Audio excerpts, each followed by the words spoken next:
और मारुति की तो मैंने मना ही कर दिया था कि देखनी नहीं, गाड़ी स्टार्ट करनी पड़ी थी। एक बार ऐसा हुआ है, उनके कुत्ते ऊपर बैठ के गाड़ी पे, वो तो आपने भाई लोहा देखने को मिला है, देखो जो और कंपनियों की ना टॉप मॉडल से ज्यादा अच्छा। इसमें गाड़ी छोटी मिली लेकिन फीचर सारे मिले भाई। सब फीचर। राम राम जी, स्वागत है फिर से एक और नई वीडियो के अंदर। आज आपके लिए लेके आए टाटा टियागो का रिव्यू। ये गाड़ी 6.5 लाख रुपए में ऑन रोड मिली थी भाई को, और आज के टाइम पे प्राइस चेक करें तो लगभग 8 लाख से ऊपर चल रहा जा रहा है भाई। ये गाड़ी अपनी ही गाड़ी है, अपने भाई की गाड़ी। तो बहुत टाइम पाछा अपने खुद की गाड़ी का शूट करा है।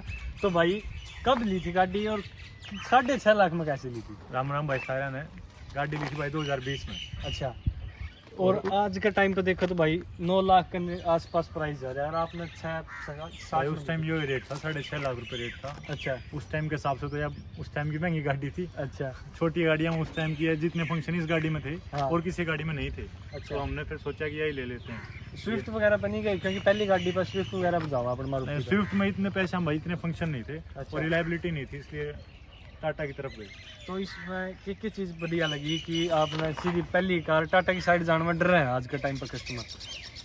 अब मेरा कोई सा डरने वाली बात नहीं थी, मन लगा कि रिस्क है लेके देख लेते हैं, कोई वो बात नहीं है। नई ग्रो होने लगी थी टाटा की। अच्छा, इस टियागो नेक्सॉन इन ने रिवाइव करी है वापस से कंपनी। अच्छा, और स्विफ्ट की तरफ इसलिए नहीं गए कि वो थोड़ी रिलायबिलिटी में कम थी। वो गाड़ी बहुत स्ट्रॉन्ग है, आप चलाओगे आपने हैंडलिंग स्ट्रॉन्ग लगेगी। अच्छा, और स्मूथ है गाड़ी, कोई ऐसी दिक्कत नहीं है। इंजन बहुत स्मूथ है। हाँ। और इंजन में भाई 3 सिलेंडर इंजन है, तो कभी दिक्कत नहीं रहता। सारे नॉइस थोड़ी ज़्यादा है। अच्छा, लेकिन वो जब थ्रोटल ज़्यादा करते हो ना आप गाड़ी को, ज़्यादा स्पीड में, ज़्यादा आरपीएम में चलती है, जब ज़्यादा आवाज़ आती है, वो 4 सिलेंडर में भी आती है, लेकिन 3 की थोड़ी सी ज़्यादा है वो आवाज़।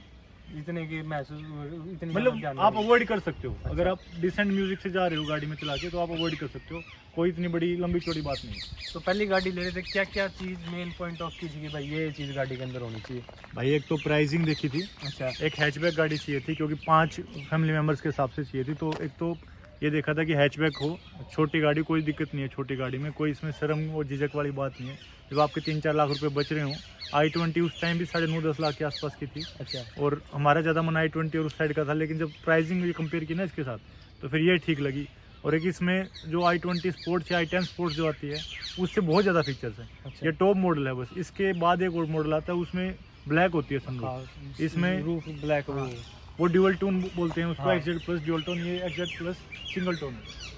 तो भाई इतने पैसे आप i20 पे लगाने लग रहे थे, आज के टाइम पे देखा तो 6-60 में, और आपने इतने ज़्यादा। हाँ, आज के टाइम लगा है ना, तो यूँ लगा कि हाँ एक मतलब लूट सा लिया टाटा थी ना हाँ। उस टाइम पे, यूँ लगा। क्योंकि आज के टाइम 6-60 रुपये आपने बेस मॉडल मिलेगा, और उसमें बहुत कम, कुछ भी नहीं मिलता। कुछ भी नहीं। और इसमें भैया एक तो फीचर आपने डीफॉगर वगैरह, टच स्क्रीन वगैरह, अर्मन का म्यूजिक सिस्टम देखने मिल जाए, 4 स्पीकर, 4 ट्विटर देखने को मिल जाए। तो भाई माइलेज कितने की निकाला? मेन बात है टियागो। माइलेज है भाई, हाईवे पे दे देती है 19 से 20 तक की। 19 से 20 की। आपकी हैंडलिंग के ऊपर है। जिस दिन यूँ होना कि एवरेज निकालनी ही है, हाँ, उस दिन आप 80 के आसपास चलाओ, ज़्यादा तेज मत चलाओ। जितना आरपीएम नीचे रहेगा उतनी बड़ी एवरेज रहेगी। कोई भी गाड़ी हो, आरपीएम जितना कम रखोगे आप, उतनी अच्छी आओगी। अब मैं सोचूं 120-130 चलाऊं और मैं एवरेज की भी सोचूं, तो एवरेज भूलनी पड़ेगी हाँ, उस वो टाइम तो है। पे। और बाकी कसर है ना एवरेज की, सारी सिटी में हो जाए। अच्छा। सिटी में उतनी कम आ जाए। कोई गाड़ी दूसरे तीसरे गियर में चलेगी, हाँ। आरपीएम ज्यादा होगा, वो सब ब्रेकिंग ज्यादा होगी, अपना- क्लच दोबारा दबेगी, बार बार क्लच दबेगी, हाँ। तो वो गिर जाए। तो भाई टियागो लेने के बाद में कोई लंबी ट्रिप ली उसमें? टियागो के बाद लंबी ट्रिप भाई बीकानेर गए थे एक दोस्त की शादी में। अच्छा, तो वहाँ सही था, मतलब ओवरऑल बढ़िया चली थी, कोई थकावट और कुछ नहीं थी। सारे रास्ते मैंने चलाई थी, जाते टाइम भी आते टाइम भी। और देखो तो हैचबैक में बढ़िया कंफर्ट है इस गाड़ी में। हैचबैक के हिसाब से बहुत अच्छी गाड़ी है। हाँ। मैंने स्विफ्ट भी चलाई है, i10 भी चलाई है और i20 भी चलाई है। अच्छा, इन तीनों गाड़ियों से ये ज़्यादा चिपक के चलती है। या अल्ट्रोज अच्छी चलती है, पर अल्ट्रोज वही प्रीमियम सेगमेंट और ज़्यादा पैसे देने वाली बात है। हाँ। जब मेरे पास कम पैसे में वही चीज़ मिल रही है, तो मैं क्यों ज़्यादा फिर पैसे तो दूँ? भाई आपके लिए टियागो ही बेस्ट है। अब वो चिपके चलती है बिल्कुल। जैसे एक तो स्प्लेंडर और बुलेट का डिफरेंस है ना, स्प्लेंडर तो उड़ने लग जाता है, हाँ, बुलेट चिपके चलता है, ऐसे ही टियागो चिपके चलती है रोड पे। तो टॉप स्पीड चेक की हो इसकी भाई? भाई हमने जब गाड़ी ले रहे थे तो वीडियो वगैरह देखी थी, उसमें बोल रहे थे कि इसका जैसे डिजिटल मीटर है तो वो 199 के आगे नहीं जाता। अच्छा, तो जिसके हम देख रहे थे उसका यही था कि 199 पे पहुंचा दिया था उसने। अच्छा, तो हम भी कहीं जा रहे थे, हमारे भी दोस्तों ने मन किया कि भगाते हैं, 150 प्लस के आसपास भगा रखी, इससे ज़्यादा नहीं भगाई भाई। अच्छा। फिर 150 के बाद मैं स्टीयरिंग नहीं पता चलता भाई। अच्छा, नहीं पता चलता, बल्कि जो पीछे बैठा था हाँ। वो भाई बोले कि थोड़ा भाई भगा के तो देखो इसने 150 तक पहुँच जाओ या नहीं। तो हमने बताया कि भाई 150 से ज़्यादा चल रही है। बोले अच्छा, मतलब पता नहीं चलता पीछे वाले। अच्छा, बात करें लाइटिंग वगैरह की कैसी है? लाइटिंग ठीक ठीक है, रात को इतना ज़्यादा मैंने सफ़र नहीं किया भाई, पर जितना मैंने सुना है बाकी सबसे कि टाटा की इतना मतलब लाइटिंग में नहीं है, लाइटिंग में इनको इम्प्रूव करने की जरूरत है। अच्छा, और म्यूजिक सिस्टम में कोई मेरे को नहीं लगता कि कोई किसी को बताने की जरूरत है, हरमन का म्यूजिक सिस्टम है। हाँ। कहीं कोई इतनी सी भी कमी नहीं है कि थोड़ी सी भी कमी बता दे, बल्कि जो और कंपनियों की ना टॉप मॉडल से ज़्यादा अच्छा इसके अंदर। हाँ, और कुछ कमी लगी हो? 3 साल हो गया आपने चलाते हुए। बस एक तो वो बैटरी 3 साल में डेड हो गई थी बिल्कुल ही। अच्छा, वो मतलब कुछ मतलब बिल्कुल ही था कि 3 साल में डेड होगी, धक्का दे के गाड़ी स्टार्ट करनी पड़ी थी, एक बार ही ऐसा हुआ है, और बाकी तो कोई ऐसा कभी इशू नहीं हुआ। अच्छा, थोड़ा मतलब खड़ी की एकदम बैटरी डेड? नहीं, एकदम नहीं, मैं चलाता बहुत कम हूँ भाई। अच्छा, गाड़ी बहुत कम रन है, बहुत कम रन है मेरी अब गाड़ी। कितने की रन कर रखी है? कितने किलोमीटर चला ली? 20,000 चली होगी, 20-21 हज़ार। अच्छा, 20 3 साल में 20-21 हज़ार बहुत कम है मतलब रन। सर्विस देखें तो कितने की महंगी से महंगी सर्विस कितने की पड़ी होगी इसकी? महंगी से महंगी सर्विस 6 या 7 हज़ार की। 6 या 7 हज़ार बस। वो भी आप कुछ ना कुछ जब रिप्लेस करवाना पड़ता है, जब वही हाँ। मैक्सिमम हद मार के कोई 8-9 हज़ार तक टच कर गई होगी, इससे ज़्यादा मेरे को याद भी नहीं आ रही है कि इससे महंगी कोई सर्विस गई। अच्छा, और कुछ नेगेटिव चीज़ लगी हो टियागो की? ना, इतनी कोई खास नेगेटिव चीज़ नहीं है। अगर आप फैमिली ओरिएंटेड कार छोटे बजट में, हाँ, और अब तो नहीं कह सकता मैं छोटा बजट, अब लेकिन तो हाँ 8-9 मतलब लाख है। ठीक टाइट बजट में मैं कह सकता हूँ, टाइट बजट में आपको लेनी हो तो बहुत सही गाड़ी है। मैं तो अपने दोस्तों को भी रिकमेंड करता हूँ, बल्कि मेरे एक दोस्त ने रिसेंट में भी ली भी है। अच्छा, टियागो। हाँ, टियागो ली है। मेरे से सलाह एक भैया देखो तो पैनल गैप, और ये चीज़ है ना, तो जैसे कुछ चीज़ है, मारुति है तो आपको रिलायबिलिटी बोलनी पड़ेगी। हाँ, टाटा है तो ये फिट फिनिश, ये थोड़ा इसमें कॉम्प्रोमाइज करना पड़ता है। टाटा फिट एंड फिनिश में थोड़ी वही है। फिट एंड फिनिश हुंडई की सबसे बढ़िया है। टाटा में ये चीज़ें बोलनी पड़ती हैं कि चलो हाँ। इतना तो है, जैसे एक साइड में इस साइड ज़्यादा गैप है, इस साइड कम गैप है, तो ये चीज़ें हैं इसमें। लेकिन इतने कम प्राइस में सबसे मेन होता है सेफ्टी। प्राइस और कि इसमें नहीं कुछ फर्क भी नहीं कर रही है भाई। हाँ। आप, मैं जैसे हर रोज देखता हूँ, मेरे को नॉर्मल सा लगता है, अब तुम्हें ही लगता हो नहीं ये गैप क्यों है, अरे ठीक है तो है। और कुछ ऐसा लगा हो भाई 4 स्टार सेफ्टी रेटिंग है टियागो की, कभी ऐसा फील हुआ भाई सेफ्टी गाड़ी ली तो ये ठीक है? जैसे अब मेरा तो अभी तक भगवान से ऐसा कोई एक्सीडेंट हुआ नहीं है, पर बाकी जैसे टियागो का और एक्सीडेंट देखते हैं तो अभी तक ऐसा कुछ सुना नहीं है कि मतलब बंदा मर गया हो या कुछ ऐसी मेजर इंजरी आई हो।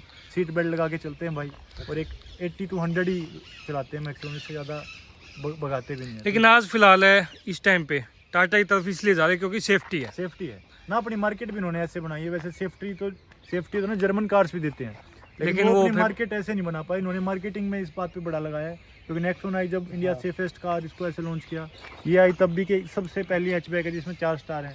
इसको ऐसे ही इन्होंने मार्केट किया। लेकिन जर्मन वही बजट में नहीं है, फिर आउट ऑफ बजट हो जाएगी। जो उनकी क्या नाम है, ये सर्विस है, ये भी मेंटेनेंस भी महंगी पड़ेगी। मेंटेनेंस ये थोड़ी लोकल आदमी, आम आदमी ले सकता है, ले सकते हैं आराम से। क्योंकि गांव में भी आराम से जर्मन गाड़ी नहीं, हर जगह चलती है। हाँ। मैंने हर जगह चलाई, बीकानेर गए थे तो बल्कि सैंड ड्यून्स में घुसा दी थी, कोई ऐसी दिक्कत नहीं है। एक भाई जैसे जर्मन गाड़ी है, हाँ, लोकल में नहीं चला सकते। हाँ, लोकल में नहीं, मतलब अपने गांव देहात में नहीं चलती, शहरों में आप चला सकते हो आराम से, कोई ऐसा दिक्कत नहीं है। मतलब वही लोकल शहरों में भी आजकल तो जैसे उनके ना ग्राउंड क्लियरेंस कम रहती है। हाँ। आजकल शहरों में बड़े बड़े ब्रेकर बना देते हैं, तो वहाँ इशू आता है जब नीचे से टच करती है। हाँ, इसकी ग्राउंड क्लियरेंस अपनी सेगमेंट में सबसे ज्यादा थी। हाँ, एक ये भी है क्योंकि जर्मन गाड़ी में थोड़ा बच्चे की तरह रखनी पड़ा है, कदकी वगैरह में एक अभी दिक्कत आ रहा है। हिसार में हम मार्केट में जा रहे थे, भाई भी साथ में था, तब हाँ। होंडा सिटी के साथ थोड़ी सी टच हो गई थी, और हमारे कुछ नहीं हुआ, जिससे ये टोइंग हुक है ना, ये वाला बाहर निकला था बस। और बाकी गाड़ी के, और बल्कि होंडा सिटी में अच्छा खासा डेंट, उसके बम्पर के लॉक वगैरह खुल गए थे, तो सेफ्टी का यहाँ पर पता लगता है भाई। 4 स्टार मतलब सामान डाला हुआ ना तो वो अच्छा डाला हुआ, ये नहीं है। जैसे मेरे एक नोन है, उनके पास स्विफ्ट है, उनके कुत्ते ऊपर बैठ के गाड़ी पे वो दब गई उतने में, मतलब खाली कुत्ते बैठने से कुत्ते गाड़ी बैठने से उसकी छत पे। और इसके अंदर तो आपने भाई लोहा देखने को मिला है, देखो हाँ, दूर से पता लगा है कुछ चीज कि स्विफ्ट दबाते ही दब जावे। वैसे छोटे छोटे हिडन फीचर्स है ना, बहुत ऐसे दे रखे हैं जो बाकी कंपनियों के प्रीमियम सेगमेंट्स में भी नहीं आते हैं। और इसके जैसे- भाई हिडन फीचर की बात करो तो अपने चैनल पर वीडियो है, उसमें हाँ। आप जाके देख सकते हो। गाड़ी ली थी सेफ्टी के लिए, सेफ्टी इसमें ना 4 स्टार थे। 4 स्टार से ज़्यादा एक तो है कि कहने को 4 स्टार है, पर इसमें आप बिल्ड क्वालिटी में देख लो किसी भी चीज़ में। ये देखो भाई, ये देखो मारुति वाले दबाते हैं, यहाँ से दबन लग जाए पता लगा है मारुति का। आगे देख सको आप, हाँ। अगर फेंडर पे, यहाँ फेंडर पे देखे ना, ये देखो आज ये नहीं दब रही हो। ये नहीं दब रही। अभी लेटेस्ट वीडियो में देखा भी था आपने। एक्सेल 6 के अंदर ये बिल्कुल दब रही थी, और ये टाटा टियागो उससे घनी ज्यादा सस्ती है, 2 आज है उससे तो बहुत जूनियर गाड़ी है, बहुत हाँ। जूनियर गाड़ी है। और एक इस बात का भी था कि जब कोरोना काल आया तो उस टाइम लगा था कि ना एक गाड़ी अपने पास होनी चाहिए, 4 व्हीलर होना चाहिए, कि जिसमें कहीं जाना हो आना हो। हाँ। तो क्योंकि पब्लिक ट्रांसपोर्ट पे ऐसा हो गया था कि लोगों का विश्वास था, थोड़ा भीड़ भाड़ जाने में डर सा लगने लग गया था। तो उस टाइम सोचते थे कि बहुत कम बजट में मतलब अपने ठीक से गाड़ी आ जाए, ज़्यादा पैसे भी ना लगाने पड़े, क्योंकि फर्स्ट कार थी। फर्स्ट कार में यही सोचते हैं कि आगे कोई बड़ी लेंगे, कुछ ठुक जाए, गाड़ी चलानी सीख जाए अच्छे से, तो उसके लिए फिर हमने यही गाड़ी शॉर्ट लिस्ट की थी। और भाई आपने सीखी भी इसी पे? सीखी भी इसी पे, मैंने पहले नहीं आती थी मेरे को चलानी, कुछ ऐसा आज तक हुआ नहीं इतना कुछ खास। हाँ छूट मूट लगी है, तो इस गाड़ी की मतलब बिल्ड क्वालिटी के हिसाब से इसने मैनेज कर लिया है, कुछ इतनी दिक्कत आई नहीं है। भाई वैसे इसके अलावा कौन सी देखी थी आपने? इसके अलावा i10 देखी थी, i10। और मारुति की तो मैंने मना ही कर दिया था कि देखनी ही हाँ। नहीं है। मारुति तो मैं जाना ही नहीं उस साइड को, क्योंकि उसकी कुछ रिलायबिलिटी नहीं है। हाँ बेशक ये है कि मारुति की थोड़ी सस्ती आ जाती है, एवरेज का फर्क पड़ जाता है, पर मेरा रन बहुत कम है, बहुत कम रन है। कम रन में आपको कम एवरेज भी चल जाती है, कोई इतना बड़ा इशू होता नहीं है। और एक उनका मारुति का ये भी है कि वो बेस मॉडल में जैसे फीचर्स देते हैं, तो लाल कलर का आपको ये दे देंगे वो सिंपल एक सुई स्पीडोमीटर। हाँ, उसमें आरपीएम वगैरह मीटर देखने को जो मिलता है। टॉप मॉडल होगा उसका स्पीडोमीटर बिल्कुल अलग आएगा, लेकिन टाटा में क्या आप बेस मॉडल भी लोगे तो सेम आपको स्पीडोमीटर मिलेगा, डिजिटल देखने को मिला है। हाँ, वही सेम मिलेगा, बल्कि और जो फीचर्स हैं उसमें वो कमी कर देते हैं, लेकिन ये बेसिक चीज़ों में कटौती नहीं करते। और टाटा की अच्छी चीज़ है। हाँ एक इसमें भाई आज के टाइम पर देखे तो थोड़ा है, बस एक सनरूफ का ज़्यादा क्रेज है, वो नहीं है। बाकी गाड़ी के अंदर कोई भी फीचर का ऐसा नहीं है कि कोई इसमें ये फीचर की कमी हो। आपने ऑटोमेटिक एसी देखने को मिल जाए है, अच्छा बढ़िया टच स्क्रीन भी देखने को मिलेगी, म्यूजिक सिस्टम भी काफ़ी तगड़ा देखने को मिला है। सनरूफ का मैं आपको बताता हूँ, सनरूफ है ना, आपको थोड़ा सा अगर प्लीजेंट मौसम हो ना, जैसे अपने बारिश हो रही है, अच्छा मौसम हो, वहीं कुछ ठीक है। अपने जैसे गर्मी है, हिसार में आपको पता है कितनी गर्मी धूल उड़ती है, तो ऐसे में सनरूफ आप वहाँ होगी, बस उसका यूज़ क्या होगा, वो तो आगे ग्रीन हाउस इफेक्ट ही बनाएगी गाड़ी में, उसका कोई यूज़ नहीं है।